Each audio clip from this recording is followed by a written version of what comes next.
I recently posted this picture and these videos. Some people in the comments were curious about where I got this sword. So I decided to make a video going over the entire process of making this prop, starting with the 3D modeling, going through the printing, the sanding, the painting, and the finishing. So if you're curious about how to make this sword for yourself, or how to make really any 3D prop, this video will definitely be helpful for you. I'm going to be starting from scratch in this video, but that doesn't mean you have to.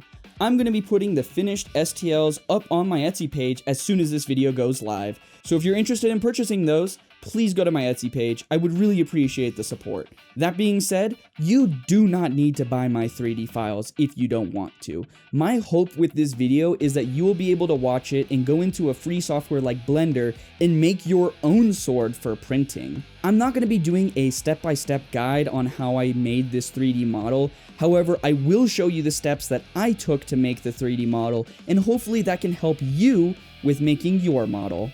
But if you're not really familiar with 3D modeling and just want to skip to the printing, I would really appreciate it if you looked at my files. So with that being said, let's get into how I made the samurai sword from Power Ranger Samurai or Shinkenger. Alright, so getting started, let's talk about reference images. This is probably the most important part of any 3D modeling. You have to have correct scale so that everything comes out the way you want it to. So most importantly, what I do is find reference images as best as I can of a good flat profile and a good straight-on shot. As straight and as flat as possible. Sometimes it's not very easy. In this case, I couldn't really find great reference images to use, but I found some that I thought were pretty good. They're just pretty low quality, so I can't see a lot of the details. Anyways, once I have some reference images I want to use, I need to figure out how big to make the image.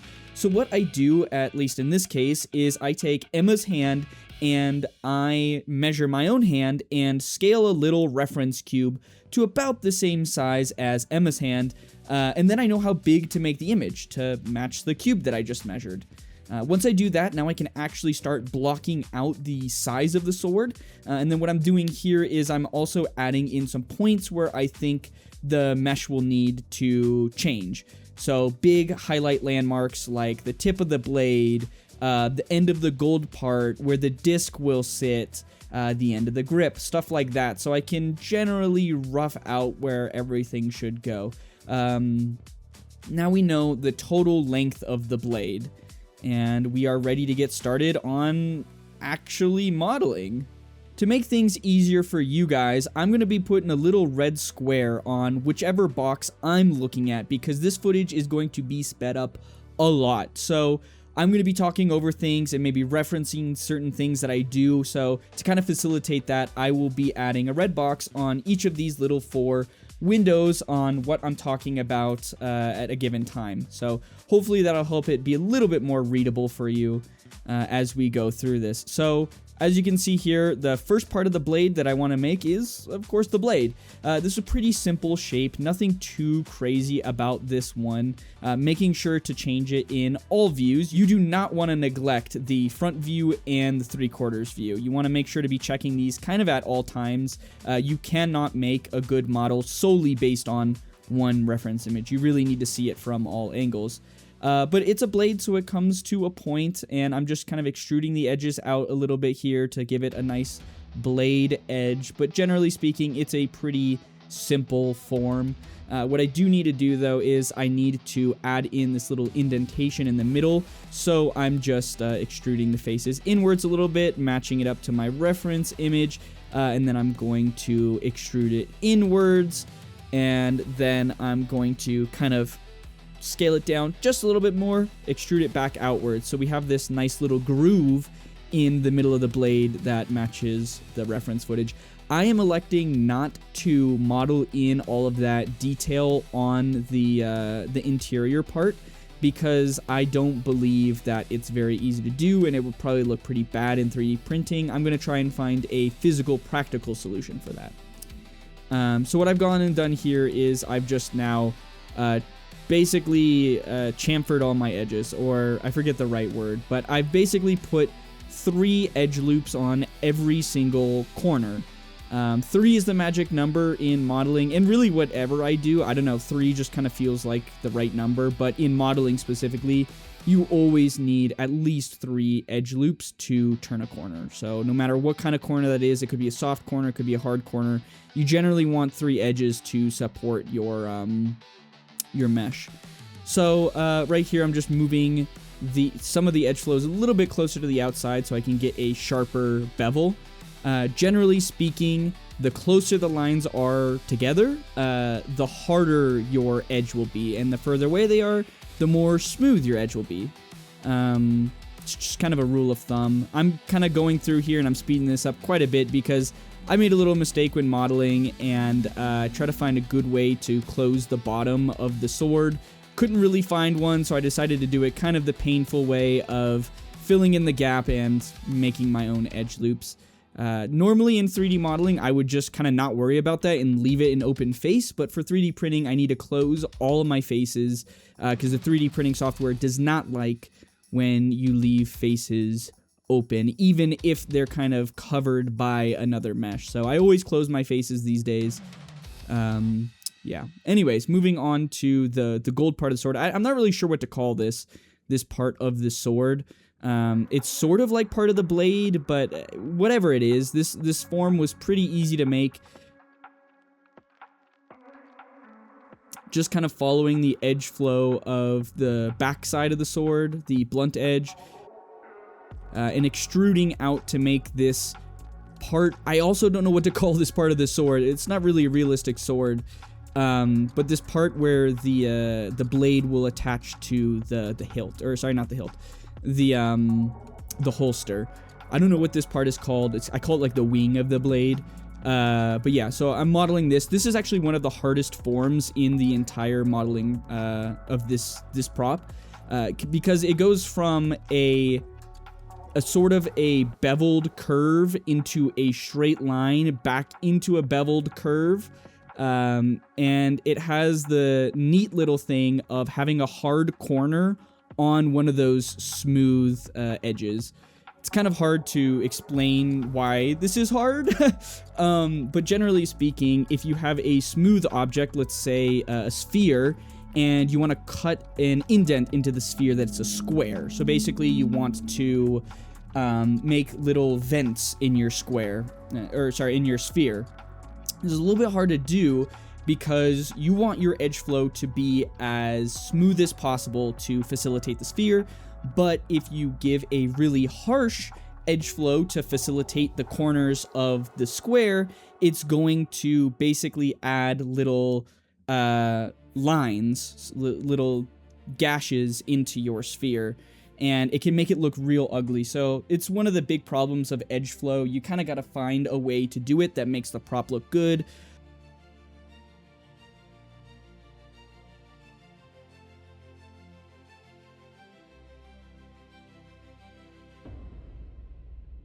So the video is moving a little bit fast here, but basically what I'm doing right now is I'm just trying to make the edge flow of this golden part of the blade look acceptable, and I'm trying to close some of these edge loops to maintain a nice curved surface while also maintaining the edges of that beveled edge, because it needs to be a harsh edge in some place and a soft edge in other places. So that's kind of what I was talking about earlier. It's hard to find sometimes the correct edge flow, and this one is particularly interesting because I need to cut a big hole in it to facilitate the spinning. I don't know what shape that is. Is that a hexagon? Honestly, I didn't count the edges.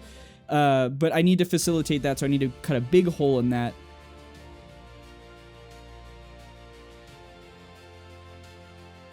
And right now I'm just moving verts around to create the general shape of this piece and trying to put verts and edge loops kind of in line with the indents that you can see there. So kind of pushing and pulling verts, trying to figure out where they should go to create the proper edge loop. And I found something that I think works pretty well here. It creates a couple triangles, which I'm not happy about, but I kind of need to go for it for now and see if I can get something close.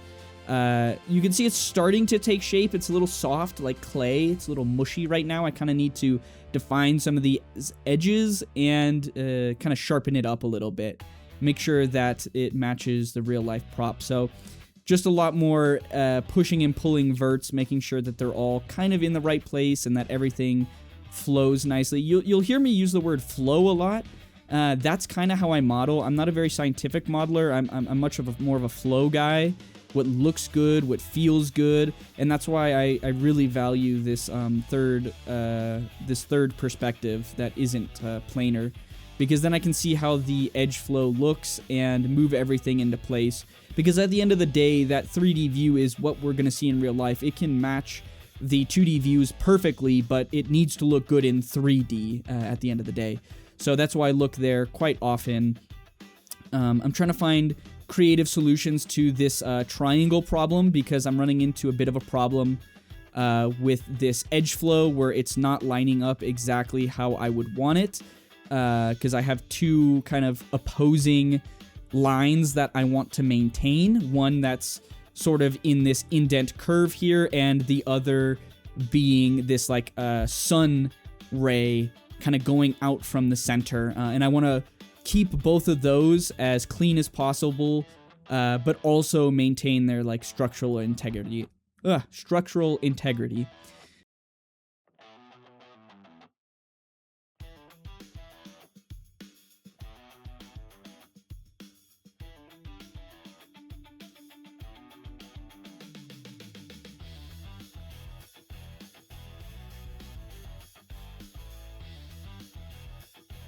So I think I found something that I like here, so I'm going to go ahead and put in some edge loops to support the turns, as you know, 3 for every turn. And once I've done that, I'm getting a much better shape that is much closer to real life. I made one too many edge loops, so I gotta just kind of collapse it in on itself. Alright, and now I'm kind of getting towards the end. I've found a good edge loop, and to prevent any weirdness, I have sort of combined some of the edge loops into one. Makes it a little bit cleaner. And what I'm doing now is roughing out where I want the connector to the holster to be. So it's pretty simple, just trying to find the right size for everything. I think I found a good one there, and I'll pretty much just combine that with the sword.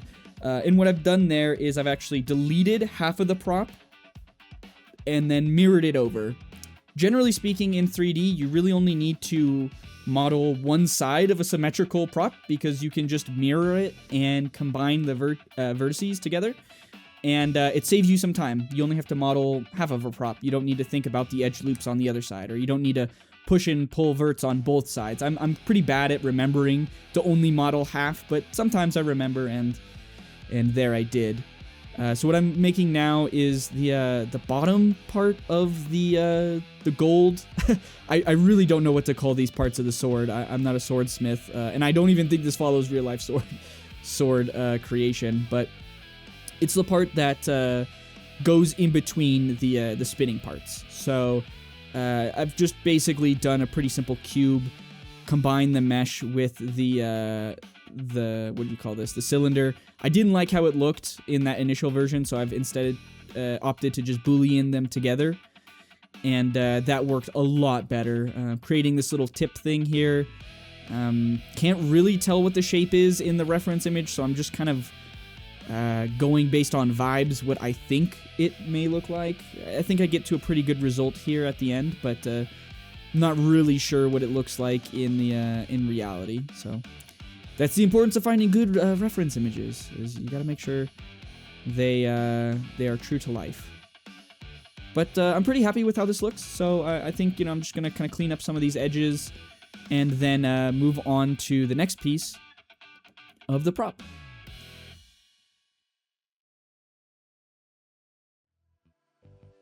Forgot to close the edge loops of a lot of these drastic turns to make sure that they stay sharp. So now the radiating sun pattern, I will call it, now has sharp edges and looks as it should. So the grip's form is pretty straightforward. There's nothing too crazy about it yet. It's a pretty blocky shape up top, which is nice. And then thinking of how it will connect to the handle, I'm thinking of just placing a little connector going straight down into the grip. Nothing too crazy for this one. This is where the disc sits for the spin discs, or whatever they call them. I can't remember the name now. But yeah, it just kind of goes into the handle. Nothing too complex. Just trying to think of the easiest way to connect it here. The grip itself, I'm not going as detailed as the reference image is. I just feel that it's not going to be very visible because I'm going to be holding it most of the time. And I just, you know, it's a lot of work to get this form in. I kind of pro-conned it, and I felt like I should just keep it as simple as possible for this prop. So it's not going to have the pattern that the grip does where you have the hands, but hopefully you shouldn't even be able to notice when it's fully constructed. Putting in that little gold part is slightly a challenge, trying to get this star to work. I'll kind of go back to that later when I try and make all the edges work to hold that the star shape, and here I go at it. This is what I was talking about earlier. When you have a really smooth thing, I want the grip to be smooth and round in its shape. I don't want it to be a hard-edged grip, but I want the star to have hard edges because I want it to maintain that star shape. So it means a lot of creative vert pushing and pulling, cutting lines, making new edge loops where there weren't, combining other edge loops together, stuff of that nature. Just kind of going through and doing that, closing the edge loops before they make a full turn around the mesh. And I think I found a pretty good solution here.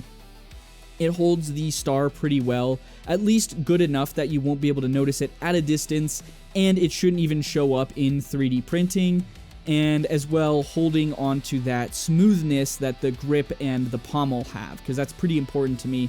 I want it to be smooth because it is smooth in the reference image, so I don't want it to have this harsh line going up the side of it. Alright, at this point I'm pretty much done with the star and ready to move on to the rest of the blade. I didn't want to redo all the work I just did, so of course I am mirroring it to the other side. It's the best way to do it, and then I also didn't want to have to redo it to the backside, so I mirrored it once again. So I really only modeled a fourth of it. But hey, that works because it's a symmetrical object. So now I'm going back to this connector piece, the piece that will actually connect to the holster.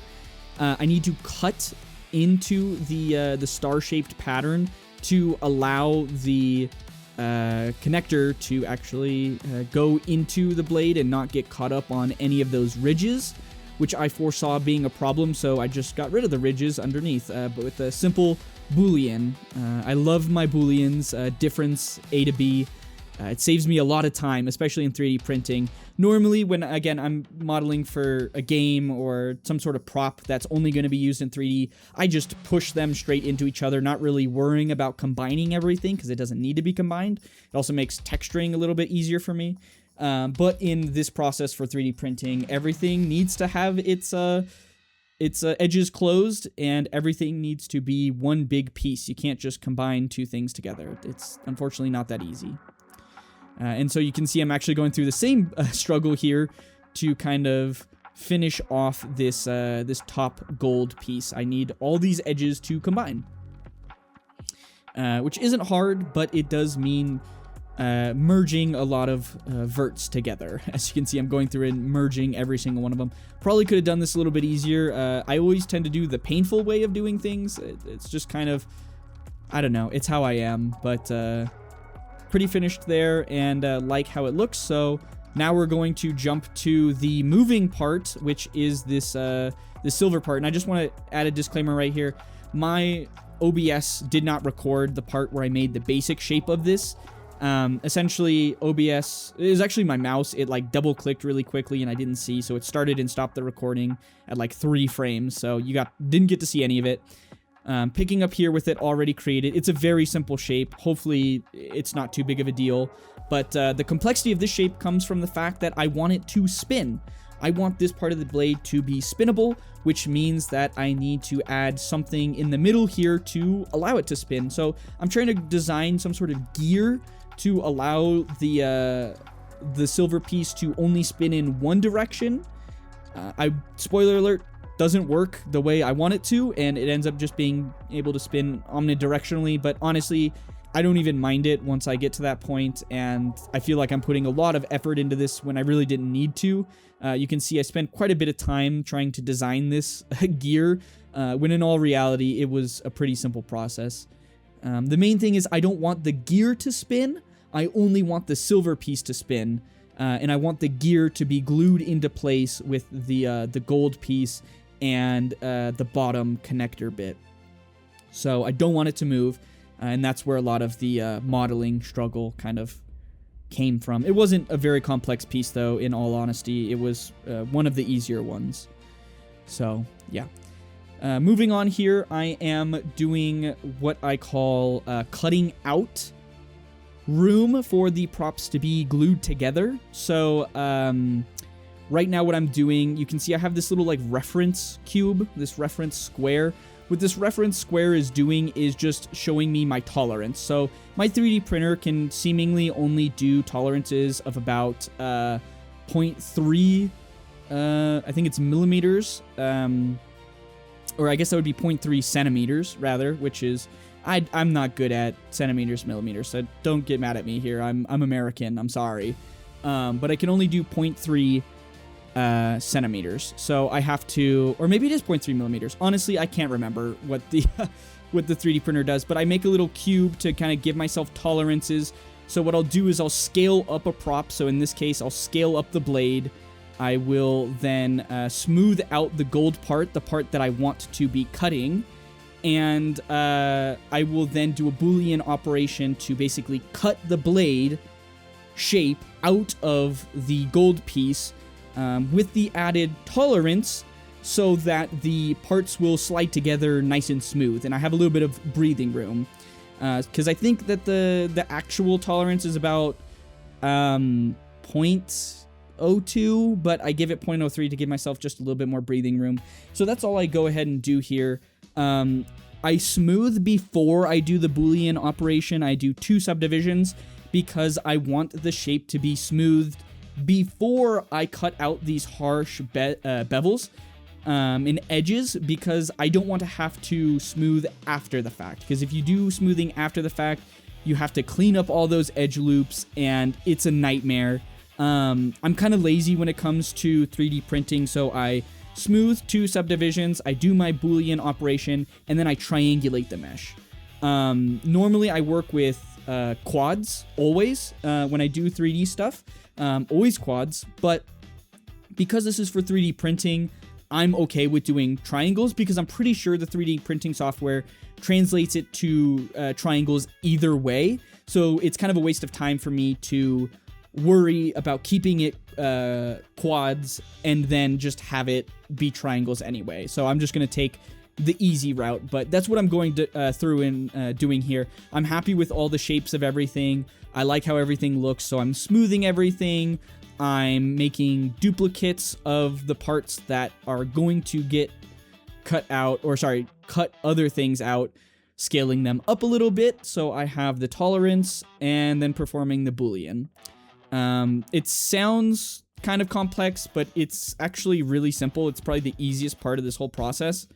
It's also the last thing I do, because once I triangulate and do these booleans, it's really hard to go back and edit the mesh, because like I said, I work in quads, and once I triangulate it and smooth it, we're dealing with a very dense, heavy mesh that isn't nice for editing. I could always remesh it, but honestly, if I have to go back and edit things after I smooth and triangulate them, I'm just going to go back to an older version. So that's why you save often, people. Save often, because you never know when you'll have to go back to a previous version to make edits. So, little bit of wisdom for you there. And always save before you start doing the booleans and smoothing and triangulation and everything. So you have a nice, clean version to go back to no matter what. But yeah, so once I'm done with the blade, now I'm ready to make the connector that will sit on the belt, the holster, if you will, that'll allow the sword to rest on my belt. So the first thing to do is design this little piece that will actually interlock with the blade. It's a very simple piece. It's just a cylinder with a little bit of like an extrude on the edges that will slide into place, and it won't let the sword kind of pull out. You can still slide it out, but it won't pull out. There's no locking mechanism. I'm going to be mainly relying on gravity and friction to keep it in place, which is maybe not the best, but it's what I do because it's the simplest. And I'm not an engineer. I am an artist. That's what my 3D modeling experience is art, not engineering. So it's very simple. But yeah, what this means now is I can go and make the holster, which again, I have 0 good reference images for, so this is purely based on vibes, and it is the least screen accurate piece of this build, and I will fully admit that. But it works very well when it's all said and done, and I think it looks similar enough that it gets the point across. Nobody's going to be looking at the holster, hopefully, and judging me based on its accuracy. If you do, completely understandable, but personally, this is not the most important part of the build for me. The most important part of the build is the sword. The holster is just what facilitates it to keep it on my belt. So creating the form here is, again, pretty simple. Nothing too complex, just kind of roughing out these shapes, adding a little bit that allows the holster to connect to the belt. I'm gonna just be running it straight through the end of the belt. There's gonna be no moving parts on this one, no detachable parts. This will be one solid piece, which should hopefully help with stability, but also with some, with the ease of creation and, you know, sanding and all that jazz. So, pretty simple shape, but I'm pretty happy with how it looks. The one thing about this that I want to get right is the fact that I want the sword to kind of stay in place when I have it on my hilt, but I also want the sword to kind of be tilting downwards. So this means that I'm going to change the shape so that when it sits on my belt flush, it will naturally pull the handle of the blade upwards and point the tip of the blade downwards, because I do not want it falling forward out of its little holster. So trying to do some simple angles to keep the blade in place, just kind of roughing out those angles. And it makes it a lot easier. I don't need to have a locking mechanism, just relying on gravity to keep it in place. And most of the time, it actually is that simple. So easy peasy, getting it all in place, and at the end of this, I'm pretty happy with how it all looks. It's a little simple for the holster, but I don't think that's a bad thing. And as far as the sword goes, I'm really happy with how this sword model turned out. I think it looks quite accurate to the show. Not 100% accurate, screen accurate, but I think that it is pretty accurate. So hopefully you agree with me and are happy with it as well. But I'm just going through here and naming everything so I can keep it organized for myself. And we're ready to go into Orca Slicer to get this prop ready for printing. So the first piece I bring in is the blade. Obviously, it's way too big to print in one piece, so I'm going to need to add some connectors. Luckily, Orca has some really easy connector methods. The first thought I had was to create a plug. So splitting it into 3 pieces and creating a triangle plug so everything fits in nicely. Luckily, the silver part is probably the easiest part, just sits on the plate. Same with the grip, actually. Both incredibly easy parts to print, nothing fancy going on there. Really, most of these parts are pretty easy to print. The only other hard one is this gold one. I don't see a really great place to put connectors, so I'm electing to do a dovetail on this piece. So I'm kind of getting the dovetail roughly into place. That looks good, and I will make another incision into the prop to create that the dovetail, which I do think is probably the best way to connect that piece. And I've actually elected that it's so good that I'm going to do it on the blade too. This little secondary gold piece also just kind of lays flat. So I'm doing the dovetail on this one as well. This one's a little bit more complicated because it has the groove I have to contend with. So I need to make it small enough to fit through the groove, but big enough that it actually functions as a dovetail. Great, so once that is done, they are ready to be sliced and printed. I usually always do an infill of about 10%, gyroid, supports, tree auto if I can do them, on build plate only 45 degrees. And you can see there, it will take me about, what does that say?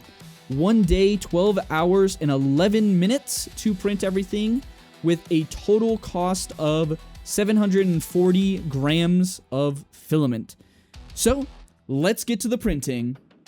I actually did not record any of the footage with the printing. I just printed everything out and it's all ready to go. So I'm going to skip straight to the sanding phase. There's nothing to note about the printing phase that has any bit of technique involved. It's basic printing. I just put a little bit of glue stick on the build plate and let it rip. I use a K1 Max from Creality. It works really great. And that's my printing setup. So on to the sanding. So, much like my modeling with 3 edges for a loop, I always do 3 passes of sanding. I do my power sanding with 120 grit, 220 grit, and 320 grit, and then I move on to painting. In between each round of sanding, I will spray my piece with a little bit of sandable, fillable primer. And then I will let that dry and then go for another bout of sanding.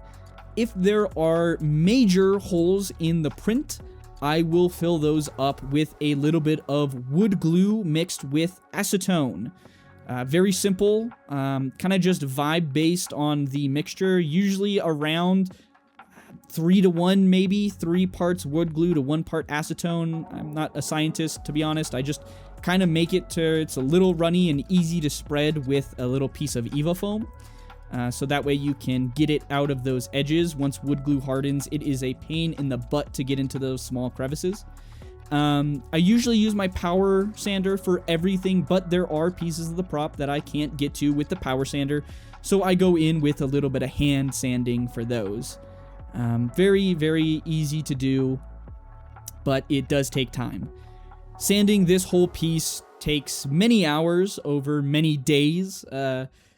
I sand quite a bit, and it's my least favorite part of the process, but it's the part that knocks down those ridges the best. This is technically an optional part of the build. You do not need to sand your pieces if you don't want to, but I hate layer lines. This is what I do to get rid of the layer lines before I paint. But technically speaking, you could either print in the color filament that you want it to be at the end, or just paint over the raw filament. You don't have to do this. This is just what I like to do to get what I consider the best looking props. So this is just my process. This video is of me sanding. I did not record multiple videos of me sanding at the different grit levels. This is it for the process, so after I do this, I will kind of get into the finishing. But just know, I do 3 rounds of sanding, like I said, 120, 220, and 320 grit, and then hit it with the sandable, fillable primer in between each sanding, and wood glue if there are big holes or layer lines that I need to knock down. I don't really get a good shot of inside the little cardboard box I use to spray, but even coats, 3 coats each. I always bring up this number 3. It just feels the right number always. 3 coats of the sandable, fillable primer. Make sure that it dries fully before you move on to the sanding phase. Always make sure to wear your PPE, personal protective equipment. I just use a mask here, and that's really all I need. I should be wearing some glasses when I'm sanding, but I do get a little lazy. Do as I say, not as I do. But it's pretty simple, just spraying it 3 times, making sure to get a nice even coat, laying it on pretty thick, not too thick. You don't want it to be runny, but you do want it to fill up all those crevices. So I have another bit of a gap in my footage here, unfortunately. To be honest, I really only thought about making this video after the fact, so all of this stuff that I was recording was just going to be little shorts, not actual full-length videos, so I apologize for that. This part is after I've already finished the sanding phase. I have done all the way through 320 grit, sprayed the prop twice. I don't spray it with filler sander primer after I do the 320, just after 120 and after 220. I have laid on the red paint that will go underneath the gold paint, and I usually like to do indents first, so the pieces that are kind of hard to get into before the outer color. I just find it easier to mask these small parts instead of most of the prop. Everybody has their different ways of doing it. This is just mine.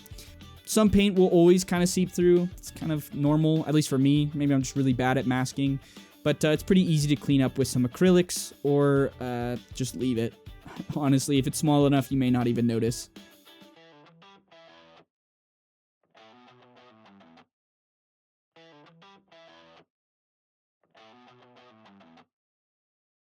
That's about it for masking. It's pretty much what I do anytime I have an interior groove. Very simple, very quick. On this prop, it doesn't have too much to do with masking tape, just kind of two pieces, this and the grip. I do not have a video of the grip, just this one.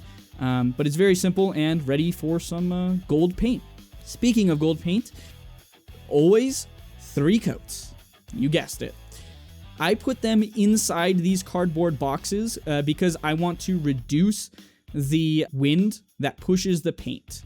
After painting 3 coats of gold, always 3 coats, I am peeling off the masking tape. This side turned out okay.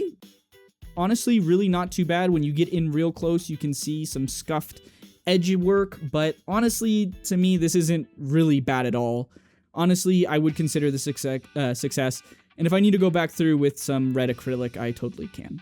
So the method I've elected to use for the blade is actually a new method to me.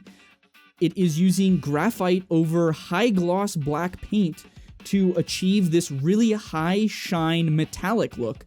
A lot of cosplayers use this when they're doing the Mandalorian cosplays, so I decided to see how it looks with the blade. It's not totally screen accurate, but I actually really like how it looks and prefer it over the more just generic flat silver look. Going in with a beauty blender, dipping it into my graphite powder, then layering it onto the blade. I'm then washing the blade, drying it off, and making sure it completely dries, because if you have water when you add graphite powder, bad things will happen. Letting it dry, and you guessed it, doing 3 coats. I really love how it turned out. I think it looks absolutely beautiful, and I'm very happy with the final results. So now on to the big part, gluing them together. So this is the part that requires the most anxiety for me. I shouldn't say it requires the most. It has the most anxiety for me, because this is the part where everything could go wrong. And although it didn't go terribly wrong, it didn't go terribly well either. I used way too much glue here. It ended up seeping out the sides a ton, causing me some grief, but I am just laying on the what is it? 7,000, E4000, E600. Jeez, man, I am terrible with my numbers. Anyways, E600 industrial glue, sliding it in, and you can just see, oh man, what a huge glob of glue that just got slid in there. I definitely need to go in with a paper towel and clean up all this glue. I was put on way too much. I don't know what I was thinking. Putting on a little bit more glue here on the bottom to make sure that it has glue on all the sides to get maximum adhesion. But yeah, I notice here, I'm like, oh man, way too much glue. So I go in with a paper towel, and I tried my best to clean up all the edges, but it ends up scuffing a little bit of that graphite powder, which I was really not happy about, and messing the paint job up. You can't tell in the video, but in real life, it is a little noticeable, so I wasn't very happy about that. Really unfortunate. I was really happy with how the finish looked on the blade, and to kind of mess it up this late in the process was definitely kind of a little bit of wind out of my sails, but at the end of the day, It is what it is. It's really not too noticeable from the naked eye. Right there, that's when I did it. When I rubbed it with my finger, that's what actually messed it up. But yeah, pretty much after this, I glued the rest of the pieces together. They're pretty simple. They fit into each other very easily. And I was ready to kind of do a test to see how it would hold together.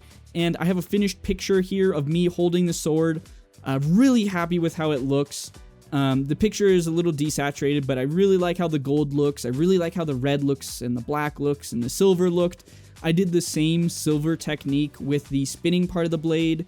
It was very nice. I was very happy with it for about 5 minutes until I tried a test swing and it all fell apart.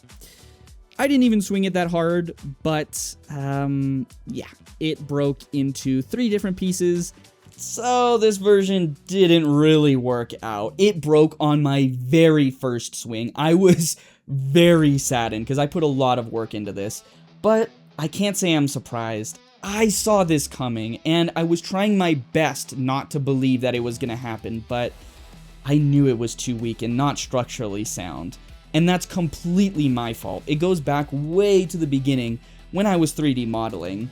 For some reason, I believed that this joint would hold the load, which really doesn't make sense because it's experiencing a lot of pressure.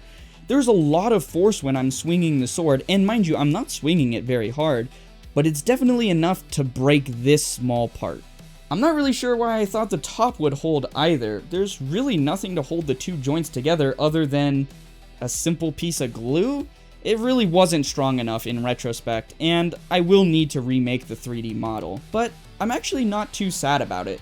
There are a couple things that I wanted to touch up on the 3D model that I wasn't quite happy with the original model. This just kind of gives me an excuse to touch those things up. And I think that it's more important to look at this as an experiment. Not every prop is going to work on the first try, and this prop I got to the very end, and then I found that out, which wasn't ideal, but honestly, I'm happy it happened, because now it's going to allow me to make an even better prop that should hold up in more stress, in more situations, and hopefully look a little bit more accurate to the source material. I really do think this is a good lesson, though. I think it's helpful to learn that not everything works on the first try, and sometimes you'll need to go back to the drawing board and start from scratch. Now, hopefully you don't have to start all the way from scratch, hopefully you can use some of your old work, but sometimes you really do need to go back to the drawing board and work everything back from zero. It's daunting, it sucks, but honestly, I think this is a good lesson to learn. I really wanted to show in this video that sometimes things don't work out on the first try, and failure is a part of the process. Most of my props don't work on the first try, and that's mainly due to me. You know what they say, measure twice, cut once. I am not good about following that rule. I also really think outside of this project, this lesson is very helpful. A lot of the stuff that I fail on in 3D printing or 3D modeling or sanding or painting is a lesson for my next prop, something that I know to avoid, something that I know to do, and this is really helpful just in general. So I don't think failure is necessarily a failure, it's really a learning moment, and I know it's a little cliche to say, but I honestly think that it's really important to fail.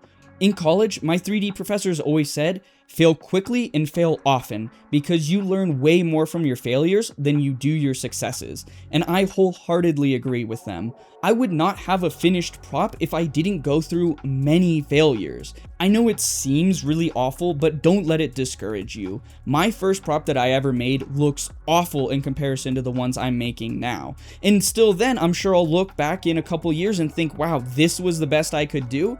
You learn with every single project, and your props slowly get better and better and better. So don't give up, keep trying, and keep creating, because that's really the most fun part of this all. So with that weirdly long rant out of the way, let's get back to the video and see how I made version 2 of the sword.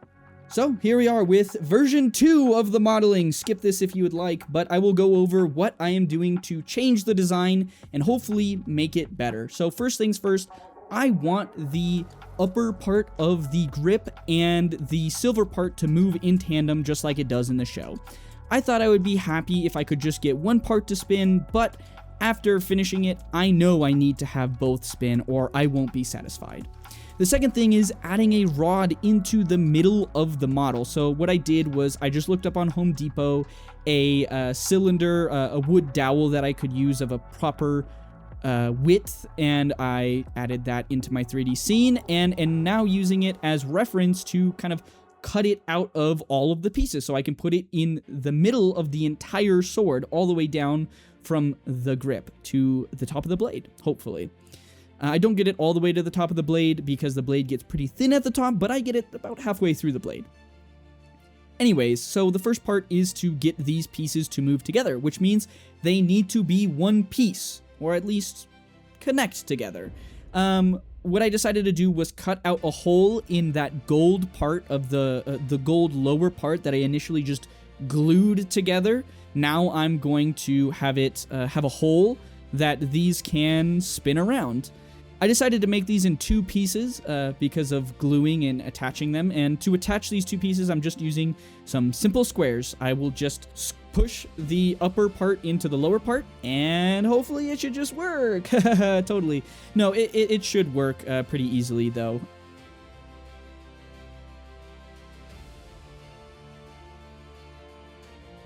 The main thing now is I want this lower gold piece to be attached to the upper gold piece. I want them to be one piece.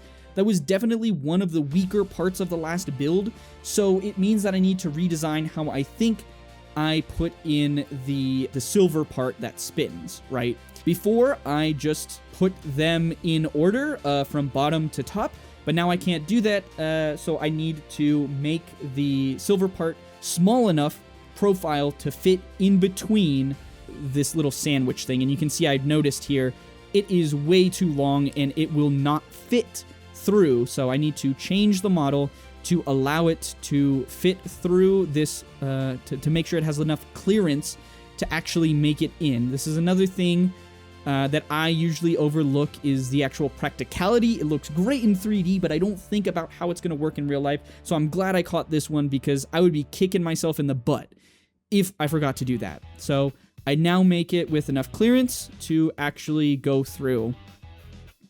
So now I am happy with how this looks. I'm pretty confident that it will spin together in its functionality, so hopefully it does work. We will have to see. Making sure, once again, that it has enough clearance. I'm very worried about the clearance on this. I do not want to get through a full build again and have to go back to the drawing board. One of the things I was also really not happy with was the grip. I didn't think it looked close enough to the show, and although I still don't model it perfectly to the show, I think I get quite a bit closer. One of these things to get it closer is removing this gold section. I'm trying to make it work right now, but I really don't like this basic star shape, so I'm just going to nuke it all and start from scratch. So that means redesigning the whole bottom pommel section to making it look like the show. It has a little bit of texture there, so I want to make sure to include that texture. And it's not the star shape. I don't know why I thought it was the star shape. It's very clearly the samurai logo, which I had to model, which, again, I fortunately don't have footage of, but when I modeled it for the grip, the holster for the sword, I decided to just reuse that model here. But you can see I'm just going through, making sure the shape is correct. It's a pretty simple shape, all things considered. Putting in my edge bevels.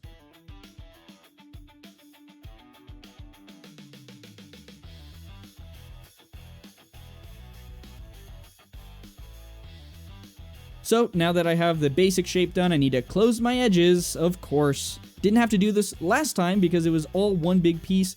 But now that it is its own separate piece, I need to close off this this hole in the top.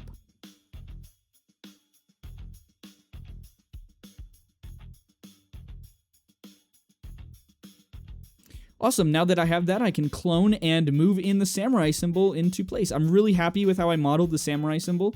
I think it looks pretty accurate, so why not reuse it here? I've already had it modeled, so might as well save some time.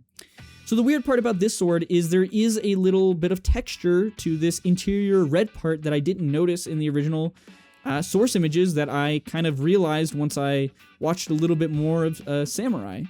So I wanted to include that in this build, and it's pretty simple, just kind of pushing and pulling some edge loops, but it does leave a pretty nasty overall silhouette that is very hard to clean up when I come to clean the hole in the top and the bottom. So this was a little bit harder than some of the other pieces. It took me a little bit of time, but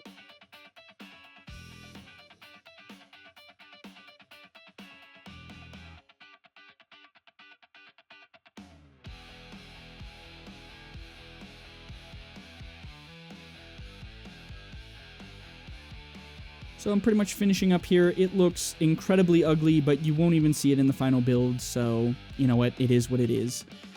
So now is the time where I need to go through and actually start smoothing everything and getting ready to boolean everything to make sure that it all fits together with the real-life dowel. And I noticed here that because of the odd shape of this, the red part of the grip, I need to change how I do the booleans, because when you just scale up something like that, it doesn't actually work the way you would want it to, and it means my piece would not slide incorrectly.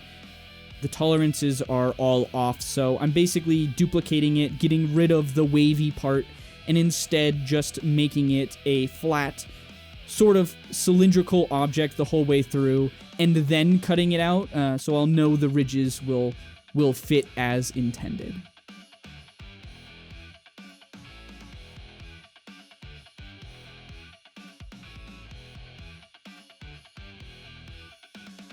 So once I was happy with that, I just started cutting everything out. Cutting everything out from each other, but also cutting the pole out from everything. Pretty simple, like I said, this is the easier part of the process. The main concern that I have right now is with the blade. The blade is so thin in that lower section right now. I'm not sure if it's going to hold. I'm willing to risk it, but it may turn out poorly yet again.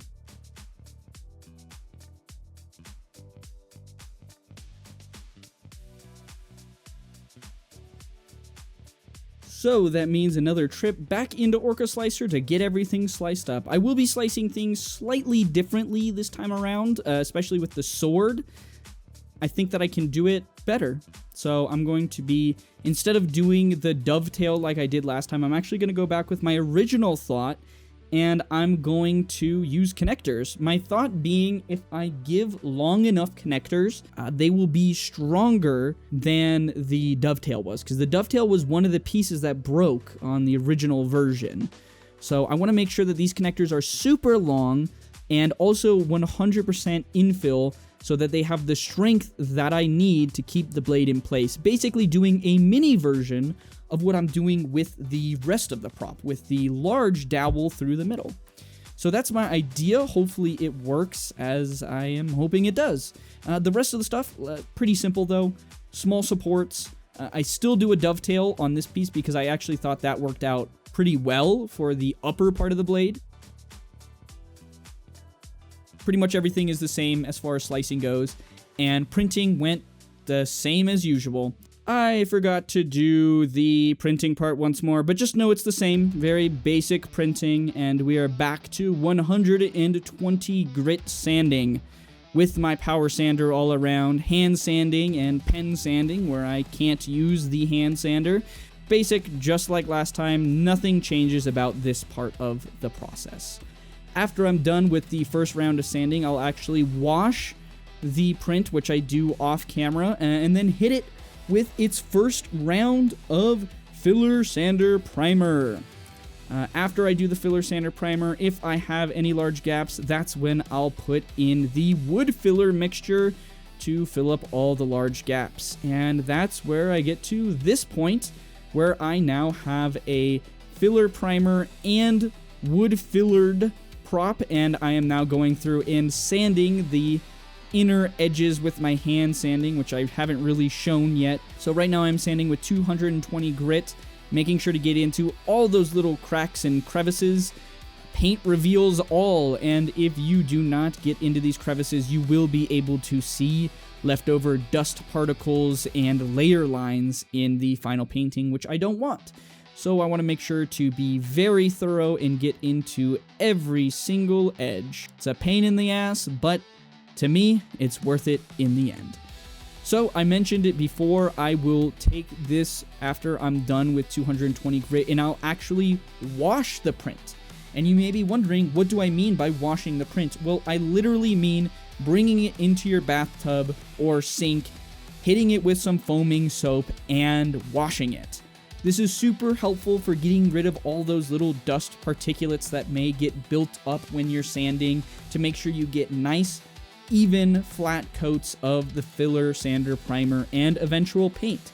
So I literally just bring it in my bathtub, put it under some cold water, and get to washing. I will do this for every single piece in the process, and I will do it after every single round of sanding, so 3 times. After I'm done washing it, I will hit it with a little bit of a microfiber cloth drying situation. I have hard water or soft water, I can never remember. It leaves a little bit of water residue when it's drying, so I want to make sure to get all those big water droplets off the prop before I let it fully dry and eventually hit it with the filler sander primer. But yeah, I'll just go through here and wash every single piece. It's not a very glamorous job, but needs to be done to make sure you get nice, smooth prints for everything. The blade is a lot more fragile than I realized. I'm trying to be as careful as possible when I am sanding and washing it, but it's unfortunately really fragile, so I'm really worried about it breaking later in the process. And I actually do break off a little piece of it here in the video. You can kind of see a little piece of plastic fall off at one point, which, again, not super happy about, but it is what it is. It's in a place where you can't really see it, so it's not really a big deal at the end of the world, but definitely got to be careful with that piece as we go through the process. I also dry off my props when I'm using the wood filler, because wood filler is water soluble, so I want to make sure to get as much moisture off of it as I possibly can after I wash it. There's probably other methods of drying that are a little bit more effective or cleaning off the dust, but this is what I do and it seems to work. So after we're done with that, we can move on to the second part of the filler sander primer. Now that I have the wooden rod in the middle, it actually makes laying spray paint and the sandable primer a lot quicker and easier, as I can now rotate the props.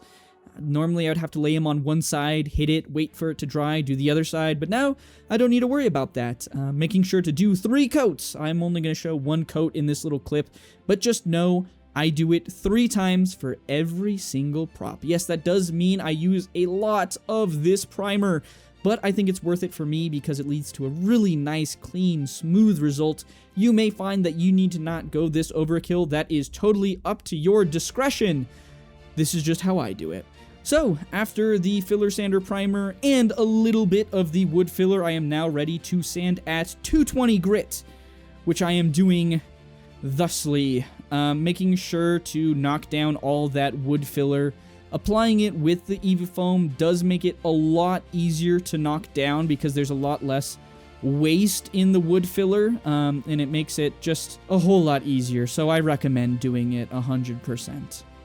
After going through that 220 grit sanding, we are of course going to go through and wash everything again, let it dry, hit it with another coat of the filler sander primer, and this is what it looks after coat number 2, and then we are ready for our 320 grit sanding. So this is the final round of normal sanding that I'll do, making sure to really just kind of polish everything at this point. This is just to make sure that you get all of that knocked down. Once I wash it again, we are ready for the painting. So the first thing I'm going to do with painting is a little bit of this red Rust-Oleum paint. I pretty much use Rust-Oleum Painter's Touch 2X Ultra Cover paint and primer for everything if I can find it in the color I need. So I'm just filling in these inner parts of the lower part of the blade and the grip right here. Nothing too crazy. 3 coats of paint always. Make sure to get those 3 coats in, and then once it dries, I'll flip it over and get the coats on the other side. I like to spray paint with a little bit of a light touch far back, making sure the layers add the color instead of holding it really close and just letting the print have it. If you are too close or too heavy with your paint, it can lead to dripping, which means more sanding for you, which is never fun. So let's make it easy the first time around and just give it a light touch It's okay if it's splotchy with the first and second coat. If you do 3 coats, it should lay on really nicely. Do as many coats as needed to get a nice, even finish of paint. Next up, I'm going to go over how I do the blade. So you may have noticed in the version 1 that I had a little bit of texture on my blade, and now I'm going to show how I did that. So the first thing I want to do is mask off the areas that don't need this texture. So that's pretty much all the outer edges of the blade, going through with the masking tape and just cutting out all the sections that I need. The masking is pretty simple. There's nothing really to it. Pretty much the same as version 1. Masking off the areas that I needed, X-Acto knifing the areas that I don't. And after a little bit of work, I am pretty much ready to go onto the actual painting of the texture. I'm also going to mask off the little bottom part, the pommel, because I noticed it had a little bit of texturing as well. So I want to do the same texturing technique on the pommel to make it consistent with the blade. But after a little bit of masking, we are ready to lay on the texture. I used Herculine truck bed coating. I actually got this tip from Galactic Armory and how he made some of his older tutorials with the Clone Trooper armor to get the texture on the padding for the shoulder armor, or pauldrons, I always forget the name, for the Clone Troopers. So I think that it looks really cool, so I'm going to try it here on the blade and the pommel. It is very thick. It comes out super gloppy, so you want to make sure to get a nice even spray before you start spraying on the prop. I did not listen to this, and so I have a little bit of goopy bits on my blade, but after it's all said and done, you can barely notice. And this goes on very strong and very thick. You do not need much paint to get good coverage with this truck bed liner. So a little bit will do you a lot. It's hard to tell in the video, but you can already kind of see the texture come into place, and you will definitely see it in real life. It is actual texture. You can feel it with your fingers, and it looks really cool in my opinion.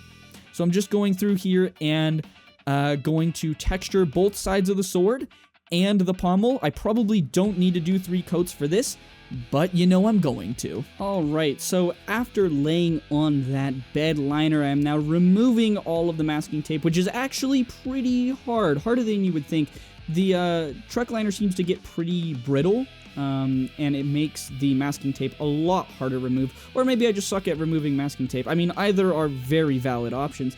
But yeah, so after removing all of this masking tape, I am ready to lay on the high gloss over the truck bed liner and the parts of the blade that will just be getting regular graphite. But takes a little bit, looks good. I think the lines ended up being pretty clean.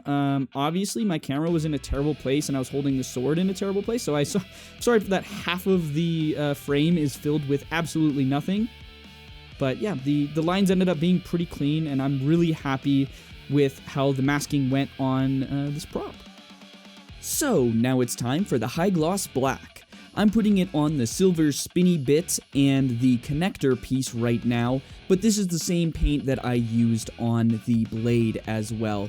You want to be really careful when you're spraying this stuff. It is incredibly prone to running. I am putting on very light coats, or what I believe to be very light coats, and it still runs, which means I have to go back and sand a little bit. This time I'm doing a different form of sanding. I am doing some wet sanding, so I am using a very high grit, about 800, but I can go all the way up to 2000 grit, and going over the runny bits on the high gloss black.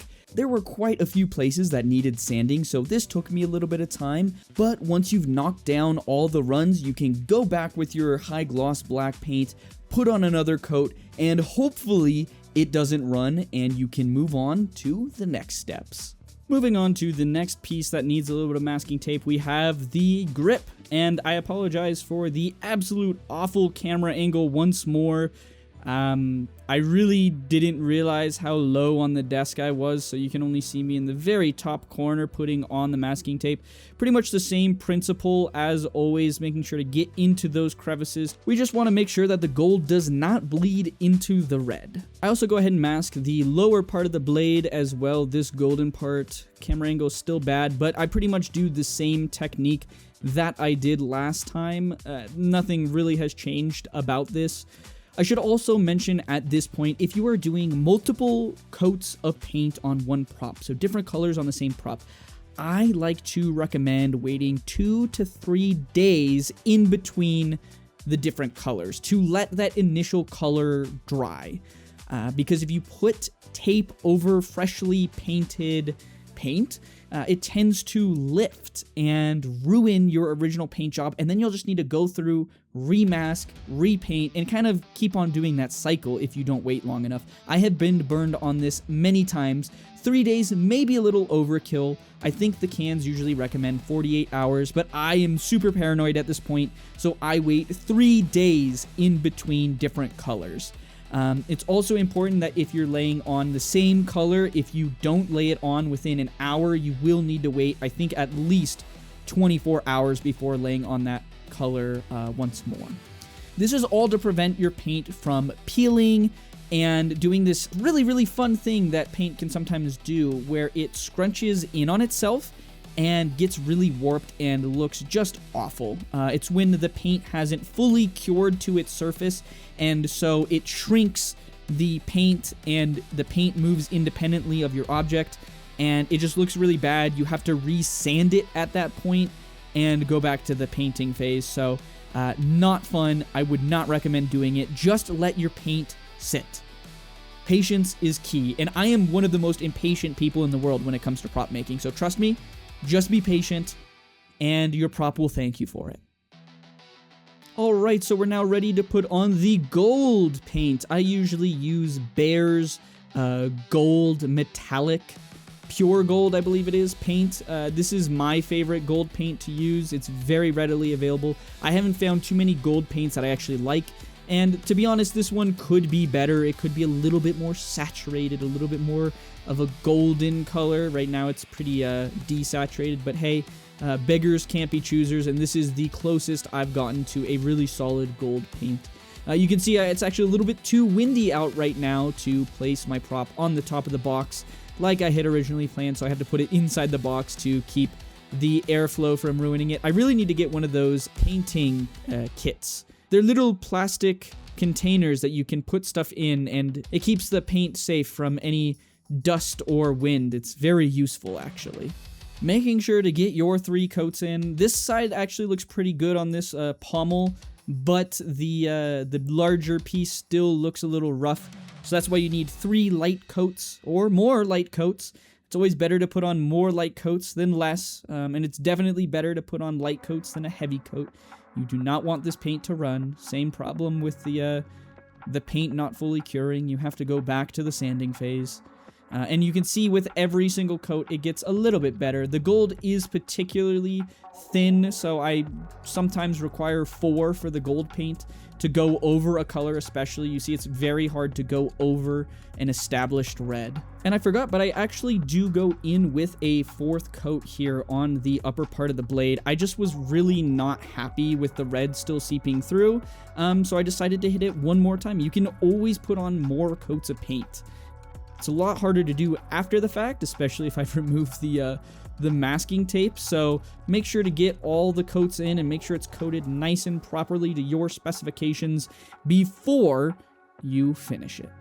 Alright, so let's start our demasking with this grip. I actually really love how the grip turned out. I think the masking worked perfectly. There is very little bleed in this one, and the red just pops off that glossy black. I really love how this one turned out. Now that we're done with the masking, we can get on to the gluing. Gluing on the grip to the pommel. This is the first piece of the gluing process. Of course, I'm still using my E600, and I'm also now using the wooden dowel to go in the middle. This is the first piece that I am gluing together. I'm just tossing a bunch of E600 in there and tossing the pole straight down the middle. I let the E600 cure for about 24 hours. That's when I believe it achieves maximum strength, so I always let the E600 sit for 24 hours before I even try to do anything with it. So this, once again, the masking turned out pretty great. Some rough edges in some areas, but ooh, look at that. Nice, satisfying masking tape pull. Yeah, it's a little rough in some areas, not gonna lie, but I think it turned out overall really well, and I am very happy with the end result. You can barely see the seam anymore where the two pieces were dovetailed together, and I'm really happy about that. There is a little bit of red in some places where the could have used a 5th coat, potentially, but overall, it's kind of hard to notice, and I'm happy with it. So between that last clip and now, I did the rest of the stuff off camera. Basically, it was just laying on the high gloss onto the blade and putting on the graphite on the blade and the spinning silver bit. It's pretty much all I did off camera, and now I'm ready to glue everything together. Again, my camera angle is not great. I don't have a great camera setup right now. Hopefully that will change in the future. So a lot of things are going to go off camera at times, and I apologize for that. Profusely, but unfortunately this is what I have to do. Right now I'm putting some glue on the inside of that upper blade hole. That way I can stick the pole all the way through. Of course, I have to put my spinning disc in the middle. This is what I was talking about with the clearance in the modeling phase. And basically I just need to get this to slide in properly. It's not working perfectly, but I eventually get it. Of course, I get it off camera. I'm also squeezing those two spinning parts together to make sure those cubes go into each other. You can see it's kind of giving me a little bit of trouble right now, but eventually I get the two parts to click and they actually fit in nicely and spin as one, which was really exciting because that was one of the things that I had originally just written off as not possible to do with my build. I just don't have it in me, but I got it to work, so I'm really happy about that. And of course, all of this is happening off camera, which is just fantastic. I love when I do that. But you can see here it is working as intended, and it's all fitting together really nicely, which means it's time for the last piece of the puzzle to fit in. I need to put in the blade, and because the blade is so tall, I am doing this all off camera. So I really do apologize for all this off camera nonsense. I really did not know what my camera was seeing this whole time, and I highly regret it, so I apologize once more. Hopefully I can get better at doing this in the future with future prop videos. This is my first prop video after all, so I need to get better cameras and better camera angles. So again, I apologize for that. Right now I'm just trying to get the glue up against the pole so the blade will not only stick to that lower blade gold section, but also to the pole itself. I do not want the pole to be spinning at all, so I'm trying to spin it right now to get the glue all around the wooden dowel. That way it all solidifies in place, so when I spin the lower parts of the blade, only the lower parts spin. That's the theory, at least. We'll see if it works out. But yeah, so that's what I'm doing right now, trying to get the glue into all those nooks and crannies. So unfortunately, I don't have any footage to round off this video with me putting in the blade. It went in pretty quick. Pretty much the same as version 1. There were no major differences between the two. It slid in nicely and it fit into place, and you've seen the final product, so you know it works and it fits into the holster. Unfortunately, I don't have any good footage of me putting on the blade, so I apologize for that. This has really been a kind of whipped together video. I really didn't think about making it until after I had completed the prop. Pretty much everything I had recorded up to this point was just for myself or to show somebody that I knew, so that's why the footage is very patchwork and kind of random and all over the place. So hopefully it still helps you. If you have any questions about any part of the build, please let me know in the comment section down below. Otherwise, I'm just going to play a couple shots of me kind of using the sword in different ways of stuff that I was just testing out in full costume. So yeah, here's a little montage of that. Again, if you have any questions, please let me know. I would absolutely love to go over it with you. Hopefully you enjoyed this video and it helped you create a samurai sword of your own. If you want to see more videos like this or have a request for a prop that I should make, please let me know down in the comments and I might just make it. Thanks for watching.